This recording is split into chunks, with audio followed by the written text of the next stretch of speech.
I got a question from a reader a few days ago that I really want to address. I really want to read more books, but I dislike reading. What do I do? And as somebody who definitely enjoys reading, but also who has gone through periods of life where reading hasn't been the biggest thing that I want to do, I wanted to address this question, especially since the answer is very simple and very easy. First thing you're going to want to do is read Thinking Fast and Slow by Daniel Kahneman. It's a very, very light, easy, breezy read, only about 497 pages of research findings. And after that, you're going to want to follow things up with The Owner's Manual for the Brain by Pierce J. Howard, PhD. Again, an easy read, only about 1,097 pages. And once you read these two books, you're going to understand your brain and you're going to be able to change it on command and just tell yourself to like reading.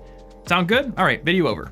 Okay. I do kind of wish that I could end the video like that because it would be pretty funny. But as it turns out, I do have some actual tips that will be helpful if you want to become the kind of person who likes to read, or at least the kind of person who doesn't absolutely dislike reading and who can get through the occasional book once in a while. So let's get into it. So the first thing that I want to mention here, which is something that comes from my own personal experience, is that reading is a habit that gets easier to do and more pleasant to do the more you do it. A couple of years ago, I made a bet with my friend Martin that I was going to read 25 pages a day every single day for 3 entire months. And to really force myself to stick to this bet, I told him I was going to give him $100 if I failed to read those 25 pages even once. And during the first month, sticking to that goal was difficult, and the threat of losing that money and being embarrassed was my main motivator. But about a month into the challenge, I started to notice something profound, which was that I found it easier to start reading, and I also found it easier to keep reading for longer and longer periods of time. So I discovered through this challenge that reading is very akin to working out, actually. When you start doing it, it's very tiring, it's exhausting, it's not a lot of fun, but when you get into the habit of doing it, it gets easier to do and it gets more enjoyable. That being said, I'm not just gonna leave you off with a tip to brute force a reading habit by making a bet with a friend, because there are definitely some other things you can do, one of which being to start with material that's easier to get through, and I do have a few suggestions. So on the really easy end of things are comic books, and stick with me even if you're not typically into comic books, because these can really help you get into the habit of reading overall. Comic books are, number one, usually very easy to finish in one sitting. An issue of a comic book is not very long, and because of all the art on the page, there's really not a whole lot of room for a ton of text. Now, if you walk into your average comic store, you're gonna see a lot of stuff on the shelves, and you're probably not going to know where to start. So let me give you a couple of recommendations here. First and foremost, I'm going to recommend the Avatar Last Airbender comic series, which actually pick up right where the series left off. Avatar is one of my favorite TV shows of all time. If you haven't watched it, you probably should, and the comic series is just as good as the television series, so that would be a great place to start. Also, there is an app called Comixology, which I believe is owned by Amazon now, and they have a ton of different comics from Marvel, DC, Dark Horse, lots of manga as well. And one thing that I discovered after I went and watched Alita Battle Angel in the theaters and wanted to read the manga afterwards is that you can get a free 30-day trial with basically unlimited reading without even putting a credit card into the app. So that's a great way to at least start doing things. You don't even have to go to a comic book store and buy paper comics. You can just read them on your computer, and that can get you into the habit of reading. You don't even have to stick with comics afterwards. It just builds that habit. Now, if comics just aren't your thing, there are definitely other options out there that don't come with a whole lot of pictures, one of which being short story anthologies. So one of the things that I have found has been sort of a roadblock to getting back into my reading habit at times is the fact that books are usually very long. And if I stop in the middle of a book, I often feel like I have to go back and read the entire thing again just to figure out where I was,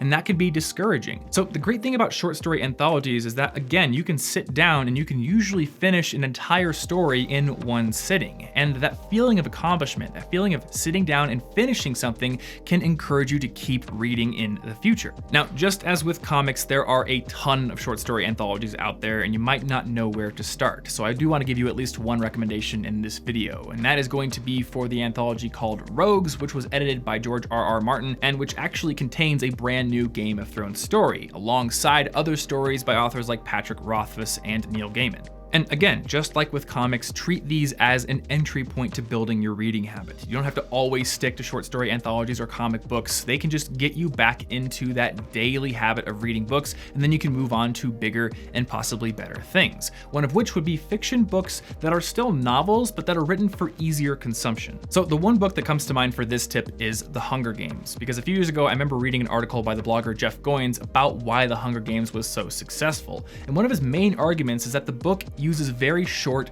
packed sentences. It doesn't use crazy frilly prose. It's kind of written for today's more easily distractible audience. Here's just a quick snippet of what he said about her writing. Collins writes short sentences that pack a punch. They are disturbingly terse, like a Hemingway novel. This way of writing builds suspense, which works perfectly with a culture addicted to constant interruptions.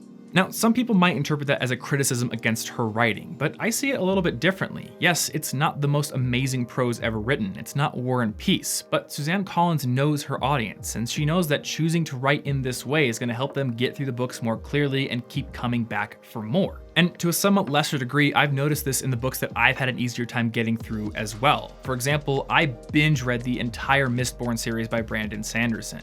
And while that series is amazing, the writing is a little less complex than other series like The Name of the Wind by Patrick Rothfuss, or especially anything by Neil Stephenson. Both authors that I really enjoy, but who have had a little bit of a harder time getting into than with Sanderson's work. Now, I do want to stress that I'm not advocating you avoid more complex books, but if you are the kind of person who believes that you dislike reading, or the kind of person who has been out of the habit of doing it for a while, starting with easier or more digestible books is, again, a way of building that habit, building that base. And once you have that base, then you can branch out into the more difficult material. And in addition to that more difficult material, realize that you could also branch out into areas that you don't think at first glance are for you. For instance, young adult novels or middle grade fiction novels. I remember a few years ago, I was on Goodreads.com and I noticed that Patrick Rothfuss, the author of The Name of the Wind and Wise Man's Fear, had reviewed and given 5 stars to a children's book called The Girl Who Circumnavigated Fairyland in a Ship of Her Own Making. And due to his positive review, I went and read the book, which I found to be fantastic. I also found it to be full of a lot of vocab words that I did not understand, so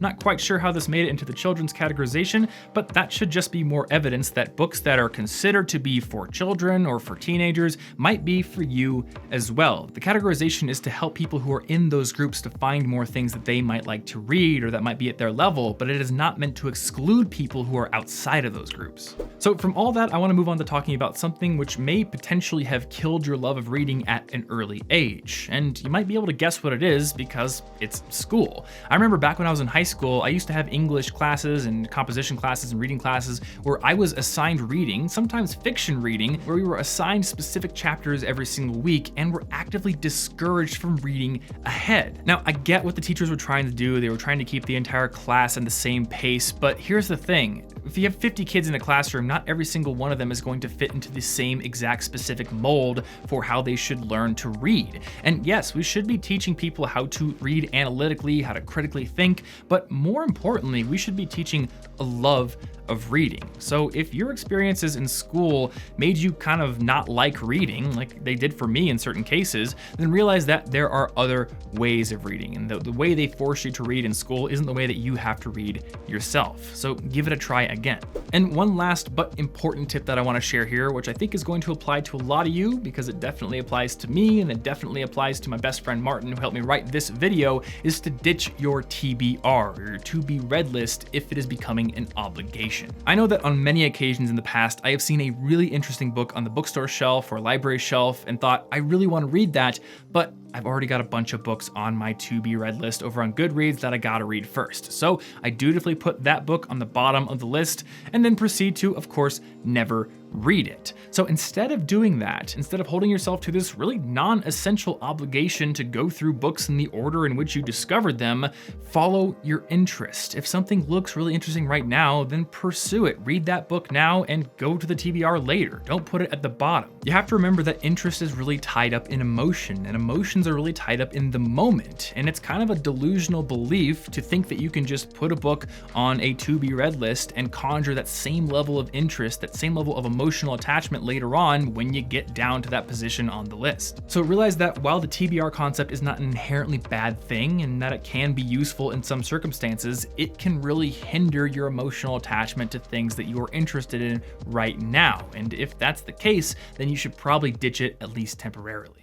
Now, earlier in the video, we talked about how starting with bite-sized content, comic books, short story anthologies, things like that, can really help you to graduate to the more in-depth and lengthy books out there. And this is a concept that doesn't just apply to reading books. It can apply to everything. For instance, if you want to learn math or science, or you want to get better at solving complex problems, a great way to get yourself into the habit of doing that is by starting with bite-sized problems, things that you can solve in 5 minutes or 10 minutes. And that is exactly what you can do with the daily challenges feature on Brilliant. Every single day, they publish new problems in math, science, and computer science that you can sink your teeth into, that you can solve in 5 or 10 minutes, and that might possibly pique your interest in a new subject that you haven't considered before. And once that flame of interest is lit, you'll be happy to know that Brilliant also has a ton of in-depth courses that you can use to continue learning, ranging from calculus to math for quantitative training in finance, to gravitational physics, to Python programming, to computer algorithms, and much, much more. The best part is that Brilliant builds all of their courses and their daily challenges with the principle of active learning in mind. You're not just going to be sitting there passively intaking material the entire time, you're going to be actively encouraged to solve problems on your own. And because they're bite-sized, when you get stuck, which will happen from time to time, you're going to easily be able to go find the information you need, possibly from their very in-depth and detailed wiki with lots of concept explanations and example problems. You're going to be able to find that information, come back, and solve the problems with minimal frustration.